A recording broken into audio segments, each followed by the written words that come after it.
Welcome back, everyone, to another episode of Fake Nerds Watch for Star Trek Picard Season 2, Episode 3. I'm Brandon T. McClure of the Fake Nerd Podcast, as you all I'm sure know, and with me is Cookie from Just a Little Podcast. How are you doing, my friend? How is everything going? I'm doing okay. You have not been on Picard so far. Yes. This is your first time. This is my first How have time. you enjoyed the second season so far? So I got a chance to watch the first episode, and then I rewatched the first episode again at work on my lunch break. And the first time it was great. The second time it wasn't as great as I thought it was. I guess maybe because I was riding on this high horse of all the Star Trek news that was kind of been coming out into the wild. So Yeah. I was on that high horse, and now it's died down a little bit for me. And rewatched it, and I enjoyed it, but it wasn't amazing. Wow. Interesting. You know, what's funny is the last time we talked, I just realized the last time you and I talked on this show, we talked about the possibility of Captain Kirk being on Strange New Worlds. Yes, we did. And it's been announced that he's been cast. You called it. You surely called it. I'm really glad they went with the recasting situation. Yeah, I am too. I am definitely too, because I don't think the de-aging or deep fake is where it's at or where it needs to be for people to enjoy having that in there. And I don't think the money's there yet either, because that's a huge project to go and have him in there on a continuous basis for however long they're going to have him. So yeah, it makes sense to recast. I mean, you've already recast Spock and Pike, and like the door is already open. You don't need to do something like that. Now, obviously we're making allusions to the fact that Luke has been in Book of Boba Fett and Mandalorian Season 2. No one else has played Luke, though, in live action, whereas someone else has played Kirk. So the precedent has already been set. For sure. Now, do you know the timeline of this? Because we have Discovery and the mix of Discovery's mixiness and all of that goodness. Where does this fit as far as, is this like an older Pike where we're seeing it back when TOS happened, or is this like a new alternate Back to the Future timeline? So there's a couple of things here. So the thing is, we've never known for sure when Kirk was promoted to captain. Okay, yeah.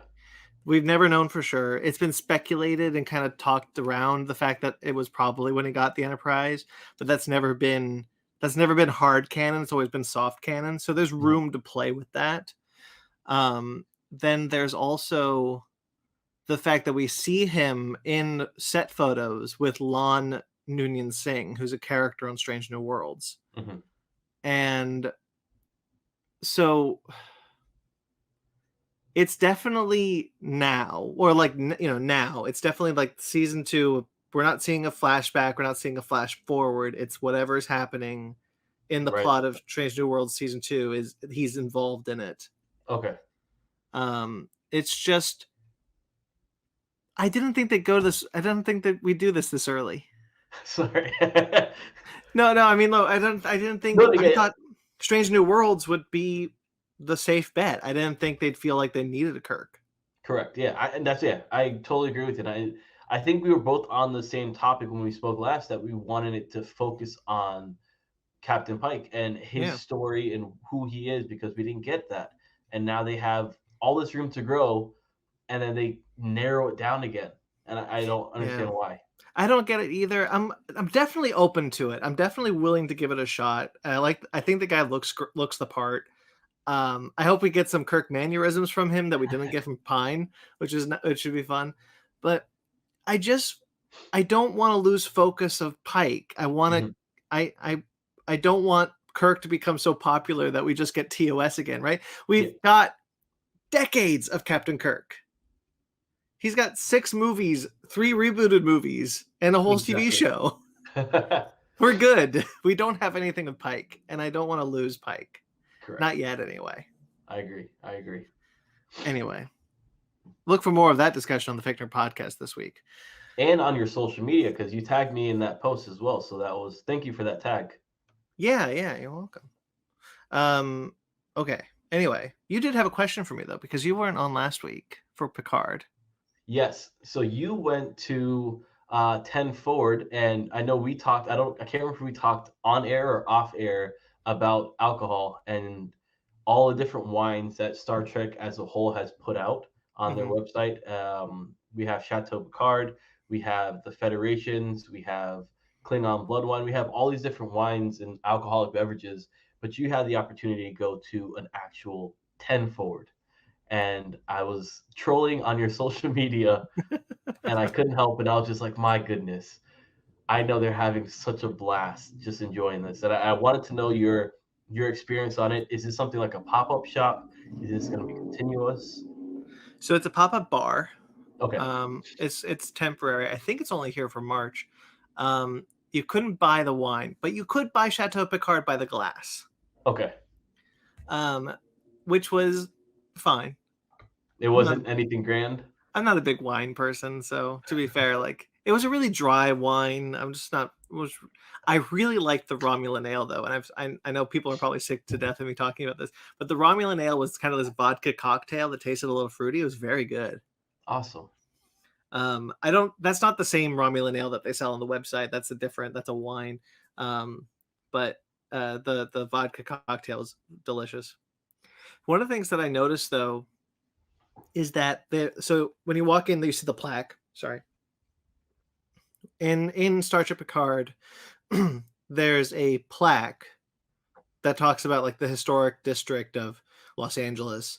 And I didn't know this, but in the Star Trek Voyager episode Future's End, I believe it's called, when they go back in time to like 2000 and like 1990, whatever. Yeah. They go to Los Angeles though. Yeah. Yeah, they go to Los Angeles and they're trying to stop this dude from changing the timeline. And Voyager, so Captain Janeway talks about an earthquake that happened in Los Angeles in like the early 20 whatever year we're in, Like the 22nd century or whatever. The 21st century, like not too far away from where they were. They're like, yeah, all of this is going to be taken into the ocean by the big earthquake of blah blah blah. And I didn't know this, but that plaque, and I got to read the plaque. It mentions that earthquake. Oh wow!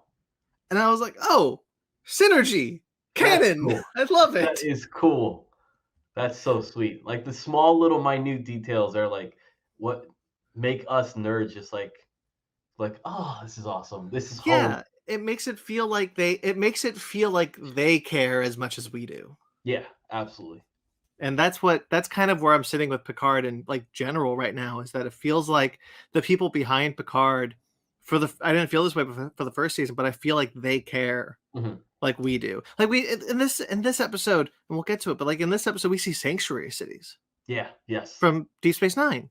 Yes, that's what once I saw that, I was like, oh, this is sweet. This is sweet. Yeah, Star Trek has never ever addressed a moment in history that has been established. Like when Voyager goes to Los Angeles in the 21st or 20th century, they never talk about the eugenics wars.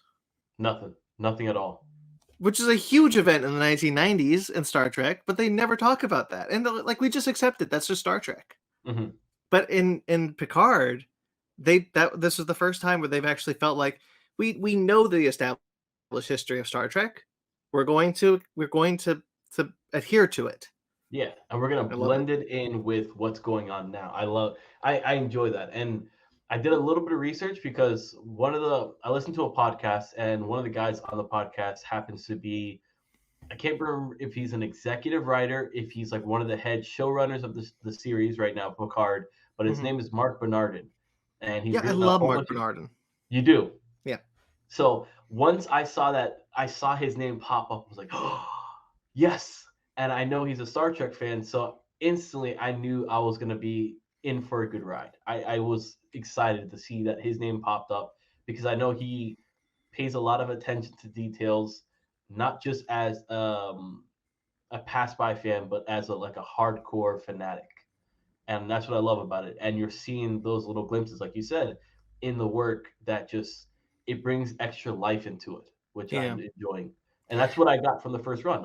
The first episode I enjoyed it, and I can't say anything bad about it. Like the second time watching it, I thought it was okay because it kind of felt like there were certain tropes that happened that were you just knew it was gonna happen. Yeah. So that Why was don't okay. we use that to bounce into episode 3? Sounds good. So now we're in episode 3 of Star Trek Picard. I still think that this show is really solid, and I think that we slowed down a bit this episode, but not in a way that the plot slowed down. We still progressed the plot. We just kind of slowed down to get our bearings. Like here, Mhm. now we're in a new setting. We got these characters who are adjusting to this new setting. Let's take it a bit slow and let's get them acquainted. Yes. And I thought that that was smart. And I hope it doesn't mean we're slowing down this season, because I really liked the progression of the first 2 episodes. But I don't mind it for this episode. I agree, and I'm liking the main storyline, and we're already getting these break off glimpses of like subplot storylines that I can already foretell like they're enjoyable. Yeah. And not to bring in Discovery, but I talked about it. Saru for me and his love interest was like a big part that I just enjoyed, and I'm seeing this transform right here, right now with I'm gonna call him Christopher because that's his new name. We're seeing him kind of go down that path, and it's enjoyable. It's really really enjoyable. So I think it was a slower paced, but I think it was needed because we Yeah. came off of this high, and then it now mellowed down a little bit. So I'm feeling that we're just gonna ride this wave on into the sunset. Especially because we hit the ground running in this episode, and then we slow down, right? We slow down Yeah, when we get to 2024, but we start the Confederacy. We kill 3 characters right yeah, away. The magistrate dude, that was a good bit, by the way, when Seven tries to take command to really take good. control, and then the magistrate is like, what's my full name?" And she can't say it. Yeah, I was I like, thought that oh. was good. So when the first episode happened, the trope for me was, well, I know Picard's not gonna die. And Sure. then the second episode happened and we got death. And I was like, oh my goodness, this is not what I was expecting. And then this third episode was so much, it was like a nice little icing on the cake for this ride. I don't know Yeah. how you felt on it, if that was the same thing for you. Well, I don't know. I really liked it though. I don't know if I quite have the same feeling. Um, One of the things I liked about sorry, I was stalling for a point. I wanted to bring up a specific point. You know what was really cool about this episode? Talking about like things that we talked about, like the small things, the small details that make us Trek fans happy. Hmm. Finally, we finally in live action Star Trek got real phasers. Oh, yes, that actually like blows somebody into Well, nothing but dust particles. no, that actually, I mean, from the ships, beams, Oh, the beams, yes. beams not no longer these little bullets being shot out of turrets from the ships. We got beams, man. We Yes. got phasers. And I saw that. I was like, phasers, finally. And they looked good, like the direction that they took as far as actually getting into like the engine bay section. I thought that was so cool. Oh yeah, like the way they disabled the ships was shooting a Yes. photon into like the deflector dish of each ship. Really cool idea. Um, It brought back flashbacks, like horror scenes of me watching Voyager as a kid and seeing like it literally started giving me like these little I wouldn't say like daymares or anything, but I just got flashbacks of my emotions when I watched Voyager for the first time and how sure. scared I was when I saw the Borg after seeing it in Next Generation. So The seeing that Borg transition. the the Borg theme plays a lot in the season so far from First Contact, and we Yeah. hear it a bit in Voyager, but it was really prominent in First Contact. So like when the Borg Queen, by the way, freaking creepy when the Borg Queen's on her hands walking towards Yes, Jurati. Oh my god. that was intense. You hear like the Borg theme play, and it's just beautiful. I love thematic tie-ins. I love whenever people use like these kind of legacy themes from past Yes. Star Trek things. it's something that I always talk about, how like the MCU doesn't do this as often as I wish it would. Mm-hmm. The fact that Star Trek is doing it is just bravo. Yeah, it's so good. But yeah, you're right. When the Borg Queen is when the Borg Queen is like attaching herself to the ship is really freaky, and you do kind of have these moments where you're flashing back to the horror that was Star Trek First Contact, and where we see the Borg and Voyager when they're the most horrifying. I love it. Yeah. Now as an adult, I can appreciate it. Yeah, but as a kid, it's terrifying. I'm terrified. I remember as a kid seeing, if you remember, it doesn't quite hit the same way with the Blu-ray anymore, but like when in First Contact, these like people get into like this room and it's completely dark and there's smoke and you just see the lights of the Borg, like laser pointers, like just click on. Oh, horrifying. Nightmares. Nowadays the Blu-ray, you can see the shapes of the Borg, so it's not quite as scary, but it's still pretty cool. Absolutely. Yeah, so we do time warp. By the way, do you know who directed this episode? I do not. It's Lorraine McFly from Back to the Future. You're kidding me. No. That is wicked awesome. Isn't that really cool? That is so cool. I just found that out today. They were talking about her, how she was like, yeah, we to get time travel done well, we got a time travel expert, and because she's directing TV shows. That's awesome. I love that. Yeah. And I think that the time travel looked really cool. I love It's my favorite time travel. It's my favorite thing in Star Trek. The stupidest thing that Star Trek time travel is, we slingshot around the sun at warp speed and we open up a portal to go to the past. Beautiful. And it looked great, and we get like this kind of slow motion bit, which is what we got in, not necessarily the same thing, but it's kind of homaging what we see in Voyage Home. Yeah, the faces like distorting and all that. Yeah. Yeah, but in this kind of sense, like time slows for them, or it's going backwards, or it's a distortion of time effect that we get, and then they punch out through and they're in 2024. I thought that was just all really cool. Yeah, I'm enjoying it. It's really nice to say some nice things about Star Trek Picard. I gotta tell you. I had a question for you. Go ahead. With this episode, did you feel a sense of family? I know we talk about it with Discovery a lot. Are you feeling like these guys are actually a close-knit group that they consider themselves all family to each other? I know there's some that have like a sexual tension because they dated and stuff, but I don't necessarily think that they're going for a family dynamic with this crew. Like they really want to hammer it home with Discovery, that Discovery's a family. But I don't necessarily think, because Picard has a family, right? Picard's the Next Generation crew, that's Picard's family. Yeah.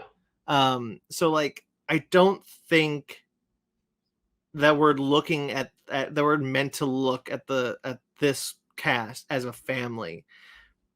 But it's not necessarily family, but it's not like work friends. Like it's they're good friends. Gotcha. Or in the case of Rafi and Seven, very good friends. So I do think that, like, I think wisely they kind of looked at it going like, well, we can't give Picard a new family because he'll just reject that. We got to give him something that he'll latch onto, and it's these people that he does still care about. I think when it comes to Eleanor, he does feel a sense of family with. Yes. Which is why his death hits him really hard. Or at least it should hit him harder than it does. Yeah, I thought it should have hit him harder. I wanted Rafi's expression from Picard, but I knew that as an admiral and then as a leader of this group, he had to show like his strong will to persevere on. Yeah, there's a sense that of compartmentalization that Picard has shown before. And I do wonder if that was the point of this scene, is to kind of show that again, because he's lost a lot of people in his life. He just went through losing Data a second time. He's lost his best friends multiple times. Yeah. I think that maybe what we were meant to see in that scene was that he does feel a sense of loss, but it's the mission has to come first because it's the needs of the many.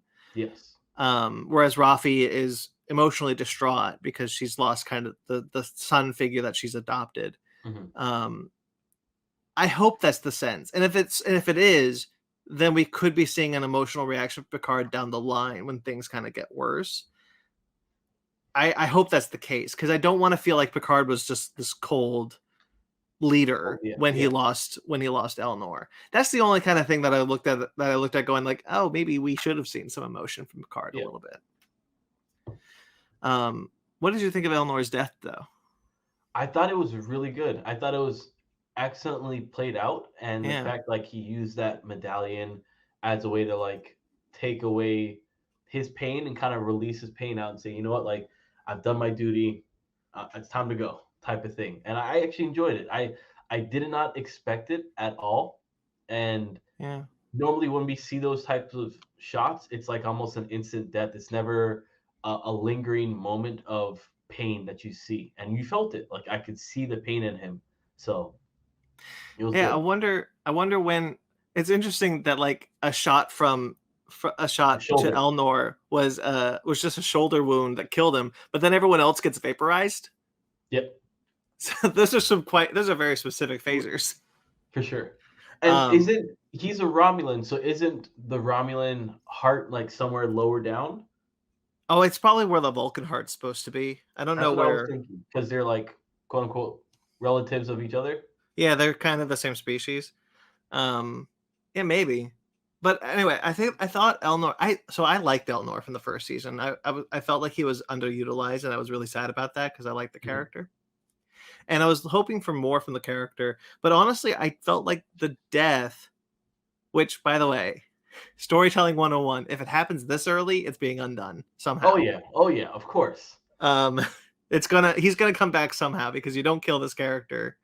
You don't make a big deal that this character's part of this new timeline, especially because like Soji's not part of this new timeline.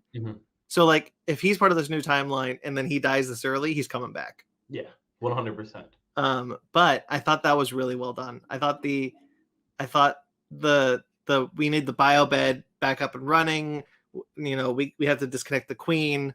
The queen's draining all the power, and so like Rafi blames the queen for killing Eleanor. All of that good emotional work, solid stuff in the cast, and just kind of once again reinforces my statement that this crew is probably the best defined characters in live action Star Trek right now. Yes. And we've had 4 seasons with Discovery. I agree with you wholeheartedly. There, even like sub characters we have more from, and I love it. And it's like, how can you guys make this show so great, and you hear the people talking about how good this show is, and continue to still make Discovery, and make Discovery the way it is. It's just kind of the thing that I talked with Mike last week. The idea that like I think what happened was time. I think the pandemic gave these writers time to refine these scripts, and it helped, and I think it worked. You know, who knows what state the show would have been in if the pandemic had never happened. We would have had this season already, and it might not even be this way. Very true. And that's honestly something I don't want to think about, because I do think the pandemic helped it. Do you think, were you a big fan of season, or were you a fan? Not necessarily a big fan, but were you a fan? You weren't. Okay. No. And for me, I was a big fan of it. I enjoyed it. And the fact that Sir Patrick Stewart had a lot to do with it in the writing room, and now he's not in the writing room. I wonder how this is going to play out.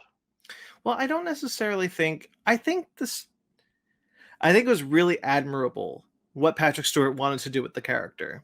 You know, he kind of took what, you know, I talked about this on Twitter a little bit, how like Mark Hamill talks about how much he didn't like where they took Luke in The Last Jedi. You know, he's quoted by saying he fundamentally disagrees, and whether or not he's recanted that or not, his initial statements were very much anti the direction that his character took in The Last Jedi. Picard takes a similar direction in Star Trek Picard season 1. Sorry. Okay. You know, it's very much kind of this recluse hero who gets kind of pushed back into something and has to save the world again. Luke's arc is very heroic, but Mark Hamill seemingly didn't like it. Picard's arc is also very heroic, and Picard pushed for it. Like, right. Patrick Stewart wanted that. He saw what Mark Hamill did. He's like, I want that. I want to do that. And it's very funny to me that like William Shatner would never do it. William Shatner would never take Captain Kirk and be like, I don't show me on an island somewhere where nobody can see me again, and then I gotta be coerced into doing the right things. Like, no, that's not what William Shatner would be like. No, I gotta be Captain Kirk, and I gotta save the day, and I gotta save a ship or whatever. But Patrick Stewart was like, no, put me on the Vineyard. I'm not talking to anybody. I know nobody, and then I gotta be coerced to save the galaxy one last time. And it was what it was. I didn't much care for season 1. I thought it was a mess. There's so many. It felt like it was being written as they were filming it. I gotcha. Like all improvised type of ordeal. Yeah, it was just kind of like they pick up Eleanor, and Eleanor's like, I'm my sword is yours now, Picard. Episode later, I'm gonna go with the Borg guys. Actually, you have fun. Like, what are we? Yeah, I gotcha. What are we doing? Before this season, Picard was my least favorite of the Star Trek shows. Really? Now where does it sit? Even though we're only three episodes in. Now that we're three episodes in, it's number 2. Okay, so I'm guessing animated is number 1. So Lower Decks is number 1. And so before Picard season 2, it was Lower Decks, Prodigy, Discovery, Picard. Okay. Wow. And then now that Picard season 2 is like, even the first 3 episodes are so far better than the first season. I look at it like Lower Decks, Picard, Prodigy, Discovery. Wow. Okay. Yeah. That's that's a big jump. And hopefully when Strange New Worlds comes out, it'll be even higher. There you go. That's awesome. Where would you set Picard? Where would you set Picard before the season? Before the season. Okay, yeah. It would Lower Decks. I haven't seen Prodigy, but I need to see it. It's on my list to watch, just trying to catch up on time. But Lower Decks is always going to be number one because they get to push the envelope quite a bit. Yeah. Picard was number 2, and then Discovery was number 3. And I think Discovery is number 3 only because of the last season. Like the first season was second season for me was really, really great. Third season was so it's like it's a hit or miss. And I think this one so far for me has been a hit and a hit for me. Yeah, so far Picard is just blowing me away. There's a world, honestly, there is a world where if they nail this season, I'm talking like really nail it, it's my favorite. Wow. Okay. I'm hoping this happens then. I do. I hope I'm not putting my eggs in that basket. I don't have faith. I'm still expecting like next episode is going to drop down a cliff. Like I'm prepared for this not to be well. But if they can really pull this off, like it could be my favorite. So, all right, I have a couple questions for you. Paramount Plus, for a lot of people, the reason why people, I guess let's go back to when Discovery first started, which was the CBS All Access that they had. Yeah.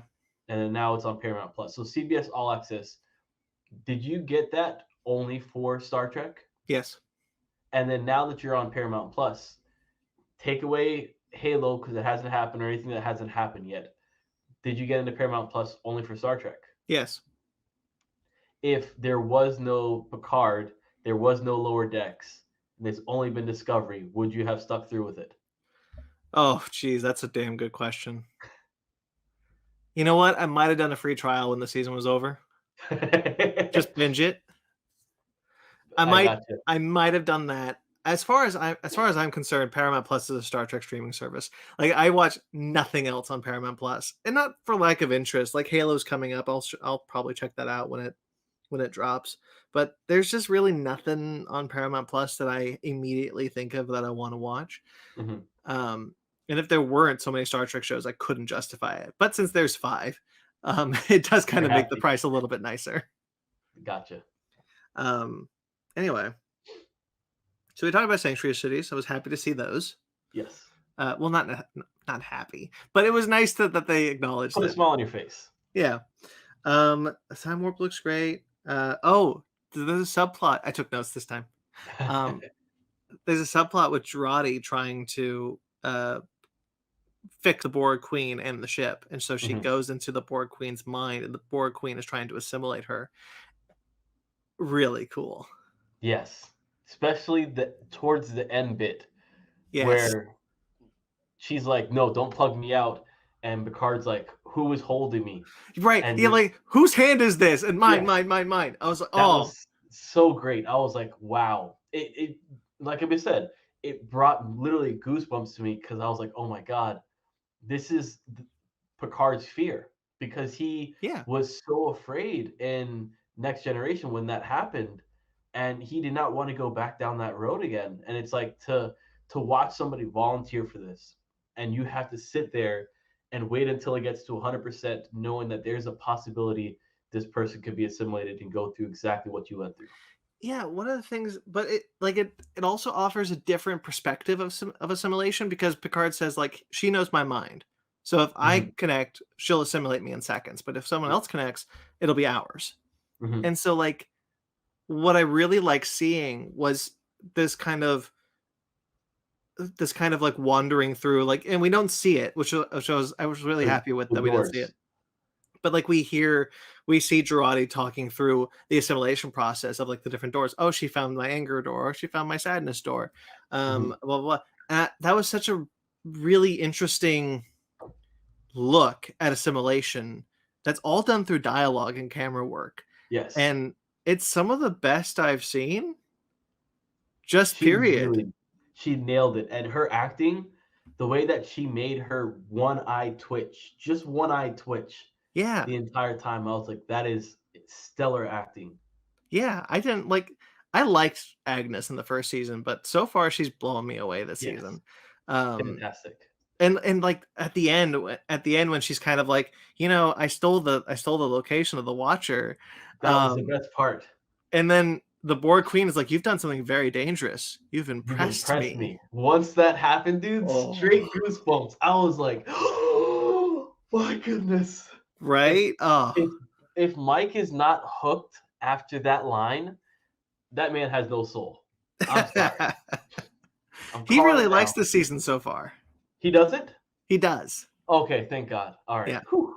So I was I gonna don't say know. once that happened, I don't beautiful. know how he feels about this episode, because he hasn't watched it yet, obviously, because he's not here. But so far he really likes the season, which I was the first episode was so funny because we did the first episode, and I go to Mike and I'm like, so what did you think about this? He's like, you know what? I loved it. I loved it too. That's great. It's really funny. Um, yeah, the Borg Queen bit was both funny and chilling. Yes. It's because Agnes has this kind of like sadness through her dialogue that is kind of funny. And then like the moment when Picard is like, whose hand is swatting me away, and like that's meant to be funny, but then like but there's other bits that are chilling because like you see the Borg Queen's voice speak through Agnes. And Uh, then vice versa, Agnes through with the Borg. yeah, because they kind of switch minds. Brilliant. Mhm. Um, we get a brief Q appearance, which I didn't. I like the idea that Q is constantly watching Picard. Yeah. Like he's just like, I know what you're doing. I'm not gonna stop you, but I know what you're doing. Do you have an idea what his plot is? Like what is your thought pattern of why? Because Q's always has a reason on why he does certain things. So that's the thing about the second episode that I really like.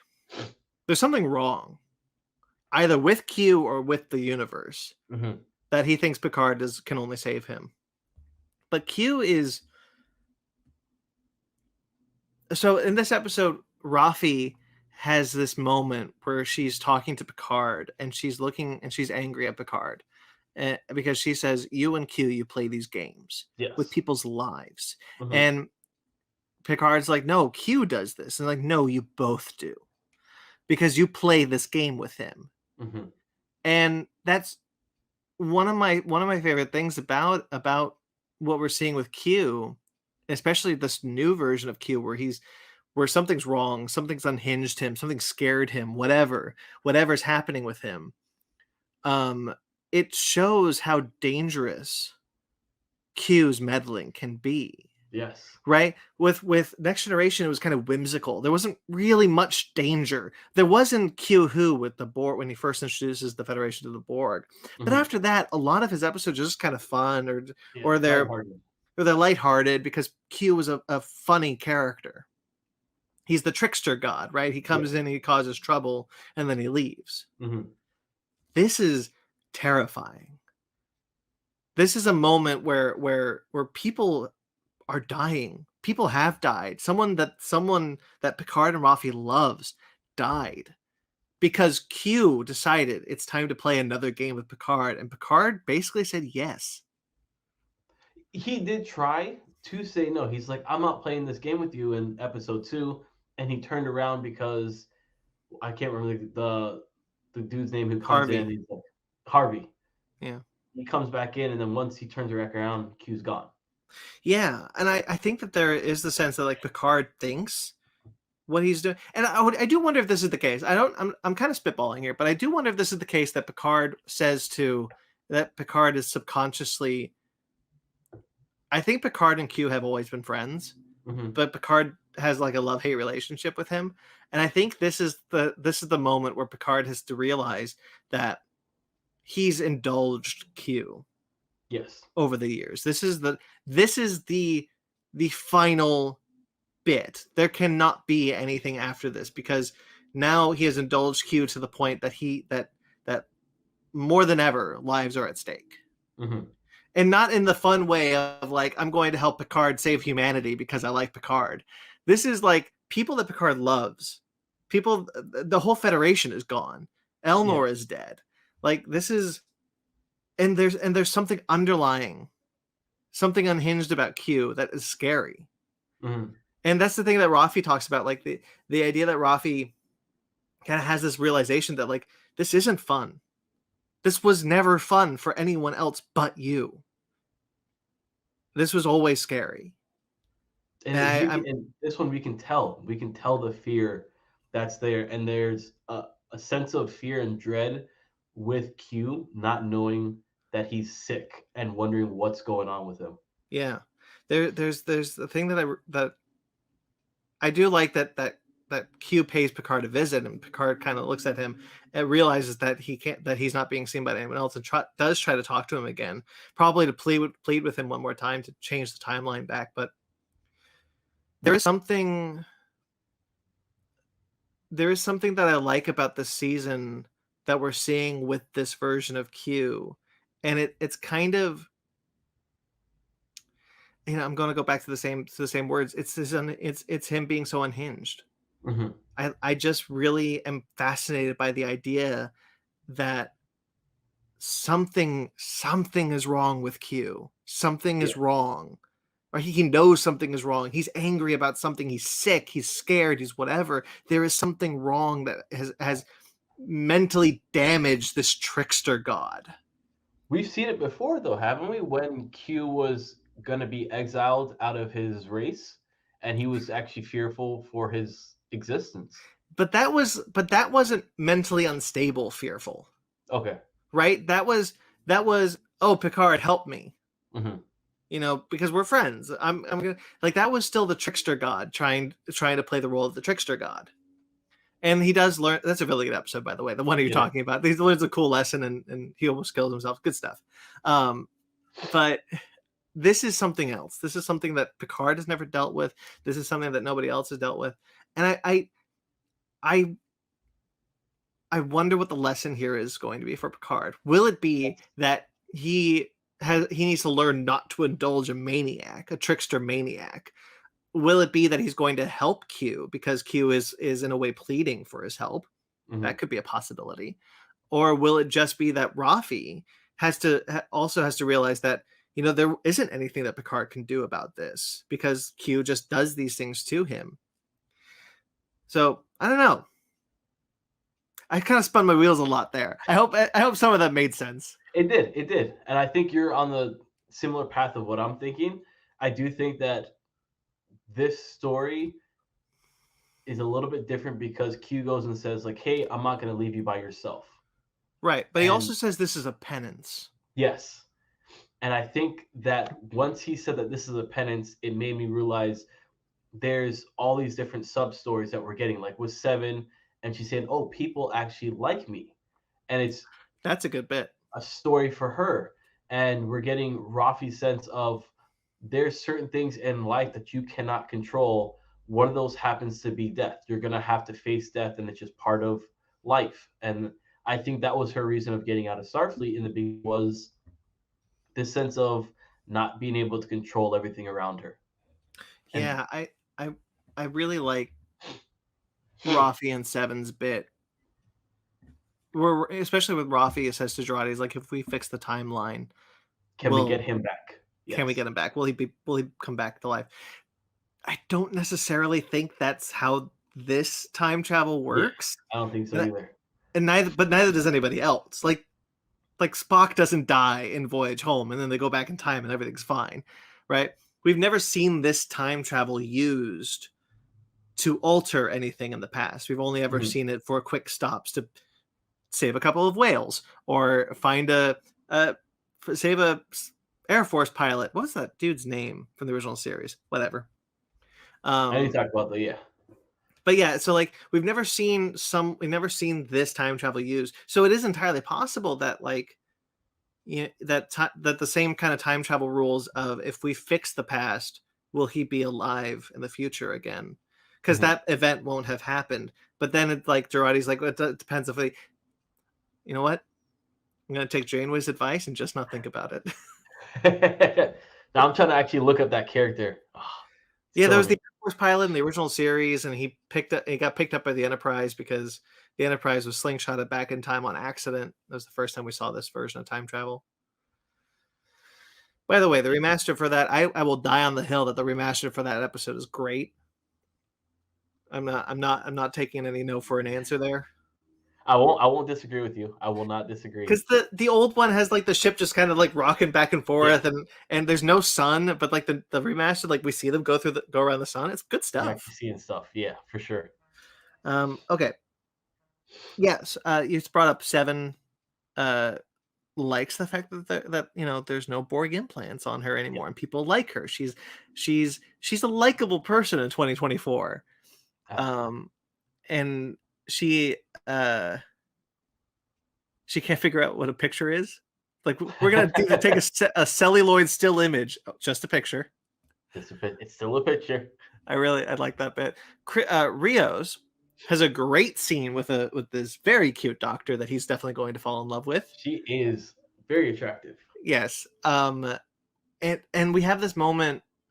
So okay, I've bitched and moaned about Star Trek Discovery, how they do this, how a main character, not a main character, but one of the bridge crew would come up and be like, I used to go windsurfing with my dad, and that's how this is relevant to the plot. Hmm. Blah, blah, blah, I don't care. But like Rios has this moment where he's like, and when I snuck into the flight simulator at the Starfleet or whatever, and it's like it's really sweet, it's really emotional, it's really character building. And I was like, Yeah. man, good writing, good writing. And Yeah. then the snap the hand was great stuff. Perfect. Yeah, I don't. I yeah. Let me see if I have any more notes here. Um, yeah, I don't know. Who do you think the Watcher is? That's interesting. I want to say, and this is just me, shoot my shot, hoping for the best. LeVar Burton. I Oh, know it's a totally oh, different timeline, but the fact that of course he had his visor, he had his eyes. We're seeing these eye changing. I don't know if you saw it in the end of, I think it was what, episode 1. They had like another little small trailer, and you saw yeah. these watchers with their eye change, and I was like, could we get a LeVar Burton? That would I don't think be. it's Levar. I don't think so, but I would love that. I don't think it's a character we've met. And if it would be anyone, I kind of feel like it should be Guinan Okay. because I mean she She was could in have the that episode. bar. Yeah, it's like, why bring her in if you're not going to utilize her? Yeah, I mean you could just explain that she had that bar and then decided to be younger when she went to the 24th century. Whatever. I Yeah. can walk that back. I don't care. I mean, Q did it. Q did his snap of the finger, and Well, he yeah, got and rid. So, Guinan. Guinan says, like, we can choose to look older or younger depending on how people feel about us at the time. Yeah. So, like, I can buy that, and we know that she's been on Earth before. She was with Mark Twain. And I She's mean, good you friends don't with even Mark have Twain. to de-age her in a sense. Like you can just have her as like this slim, slender, very attractive, like backside or side profile or a back view of her because she already senses when Picard's there. So she can simply have her back turned there, and it's like you hear Guinan, is that you? And then as she turns, boom, it's back to Whoopi Goldberg. And then Yeah, he's like, sure. so there's easy ways to go and fix that in post, if you will. But I don't know if we're gonna. I don't know if it'll be a other than that. And I think that I don't. I think that's a lot of mental gymnastics to play with the audience that they might not be willing to do. Other than that, I don't think it's a character we've met. Gotcha. I think this will be a new character, and supposedly he's got future tech somehow. By the way, beautiful look at a building looking over the valley, and it was on fire. Yes. Boy, living in LA, that scene hits different. Because you've experienced that. I've never It was experienced anything just, like that. it's honestly hilarious. Did you ever see La La Land? I have not. My wife did, but I did not see it. So the beginning of La La Land, they sing about how it's another day of sun, and they're talking about how hot it is and how it's great living in LA because it's always so warm and sunny and blah blah blah. And then in big title card letters, winter comes on the screen. It's hilarious. I saw that. Okay. I saw that movie twice. Once in Los Angeles and once in Monterey, in two very different places. And in Los Angeles, huge raucous laughter. The whole audience, packed audience, raucous laughter. We all thought that was hilarious. Saw it in LA, not a peep. Really? Not a peep. Nobody thought That's that was funny. I thought it was that's good. hilarious again. So like watching the scene where they're looking at over the canyon and it's on fire. It's just really funny. Just like, of course the fucking canyon's on Yeah. fire. Of Of course course it's it on fire. It's always on fire. is. Anyway, I think that's all my notes. I don't know if I have anything more. I'm excited for the series. I'm Me loving too. it. I'm digging it. Me Can't too. wait. I'm really happy with how it's going so far. I hope we continue the momentum of just give me that plot momentum. I want a straight shot to the end of the season. I want 10 tight episodes that tell a cohesive story that just doesn't stop. Yeah, I'm with I you. don't want 4 episodes of nothing. Discovery. Oh, We'll man. talk about the finale of Discovery a little bit later. Stay tuned for that. All right, if you got nothing else, why don't we get out of here? Sounds good. Yeah, it was a good time. Plug your stuff.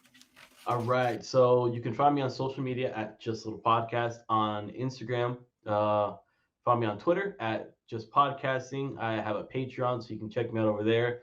Got a ton of great stuff on there as well. Some new shows that I just dropped, which I'm really excited about.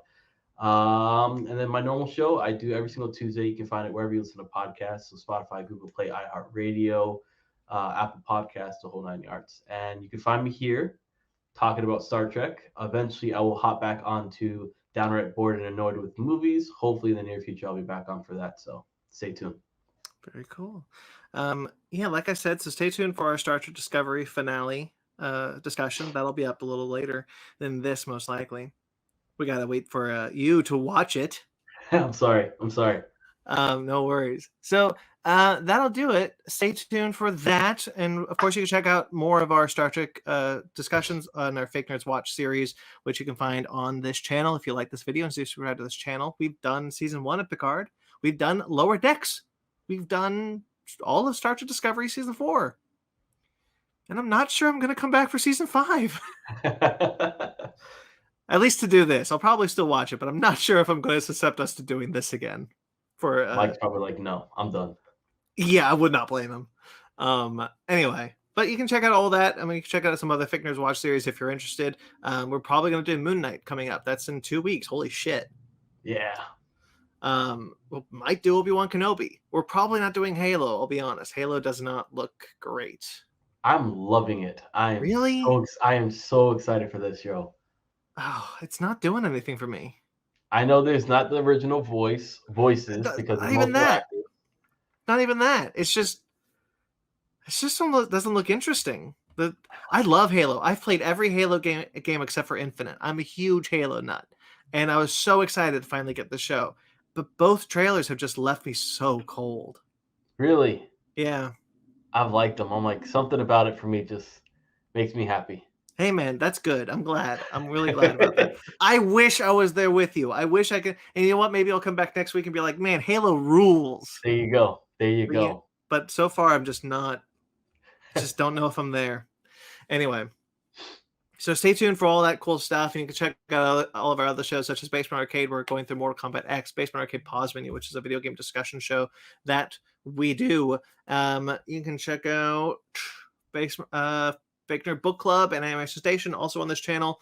Or you can find just the Mothership Show, Fake Nerd Podcast. You can check that show out every Sunday live, about 8 or 9 o'clock PST. Every Sunday live. We do a live recording and then it goes up the next day on audio.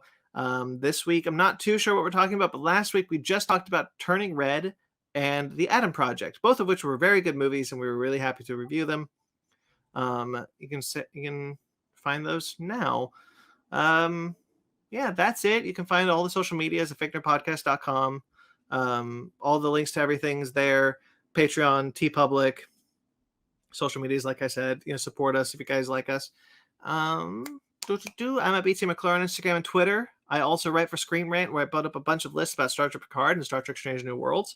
I'm actually almost done with one now about uniforms, because there's so many uniforms in this new Star Trek series.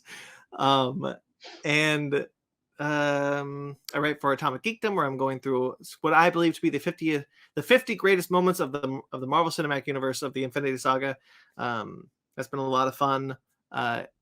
Number 43 should be up this week, hopefully, if I have enough time. And I also edit the Kaiju Ramen Media website, where we put up a bunch of kaiju stuff. There's a great magazine that I'm a part of, this latest issue. Talk about the newest video game, Dawn of the Monsters. You can check out that issue right now on kaijuramenmedia.com. That's it. That's all I got. Do you want your social media? I got mine already in there. So yeah, okay. This little podcast. So until next time, until you probably watch the Star Trek Discovery discussion that we'll do eventually. Hopefully soon. Live long and prosper.